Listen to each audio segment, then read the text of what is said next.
Look at this figure, a towering warrior standing motionless in the fog, holding a heavy, twilight-hued greatsword with a somber, deliberate grace. He lacks the erratic twitching or feral bloodlust we expect from typical horror monsters. He is Siegfried, the great hero of the Netherlands. According to his lore, he was a man who granted every wish asked of him. That absolute, unyielding altruism eventually killed him, leaving him as a hollowed specter of duty.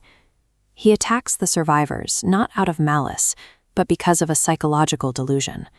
Bound by the entity, he looks at the people running from him and sees only his mortal enemy, the dragon Fafnir.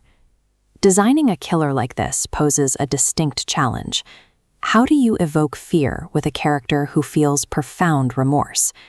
After every successful strike, he wearily flicks the blood off his blade, actively regretting the violence he inflicts. The solution lies in aligning his internal sorrow with a relentless gameplay loop. His regret doesn't slow him down, it fuels a methodical, inescapable pursuit. That methodical pursuit starts with his primary power, Balmung Unleashed. He channels the true name of his weapon, swinging with a massive scale designed to fell a mythical beast, sweeping far wider than needed for a human target. This diagram illustrates the mechanical output of his special attack.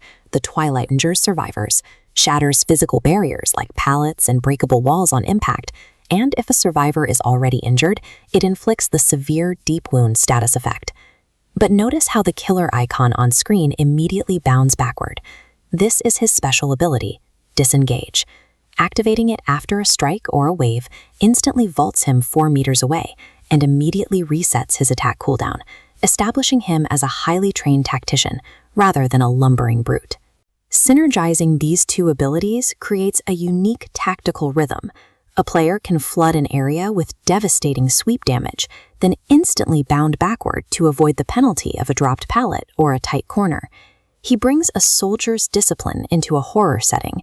The standard survivor strategy of endlessly looping a defensive structure becomes a fatal trap against an opponent who can effortlessly shatter their wooden defenses and immediately reset his stance in a single, fluid motion. His passive perks operate on a similar translation of myth to mechanics. According to legend, Siegfried bathed in dragon blood, hardening his skin into an impenetrable armor. In the trial, this manifests as the perk Bloodbath. As Siegfried absorbs successive hits from pallets or lockers, scaling down from 4 to 3 to 2 stuns, his tolerance peaks. The very next pallet dropped on him will instantly shatter upon impact, and he suffers 0 stun penalty. Then there's the mythology of the cursed Rheingold. Siegfried claimed a massive treasure, but the wealth carried a hex that doomed its owner. The game turns this into Hex, Curse of Rheingold, a direct counter to survivor resource gathering. If a survivor gets greedy and interacts with a chest or a dull totem while this hex is active, they are slapped with the exposed status effect for up to 60 seconds. One touch of the treasure means a single basic attack will immediately put them in the dying state. His final unique perk, Reforged, captures his relentless sense of duty. A hero learns from failure and presses on. Take a look at this graph plotting his movement speed. Siegfried starts at the standard 4.6 meters per second, but with Reforged, every time he misses a basic attack, his speed steps up by exactly 3%.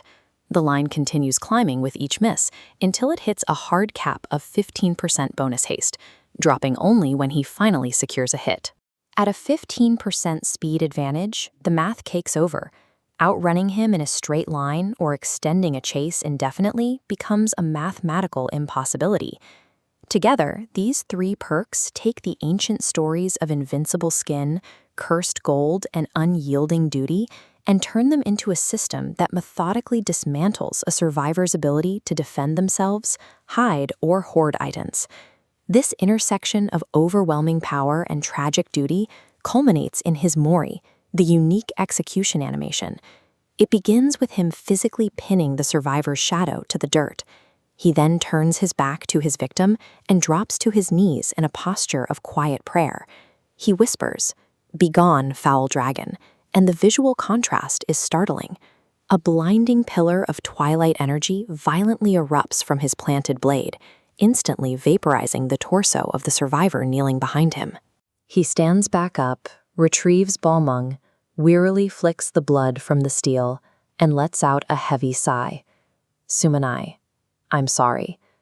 Siegfried demonstrates that the most terrifying entities in the fog aren't necessarily those driven by hatred or sadistic glee. A monster driven by evil can be understood as a predator, but a hollowed-out hero trapped in a delusion, wielding godlike power because he genuinely believes he is saving the world, is an inescapable force of nature. Siegfried proves that mechanical game design, through specific cooldowns, mathematical haste values, and status effects, serves as the primary vehicle for his tragic narrative experience.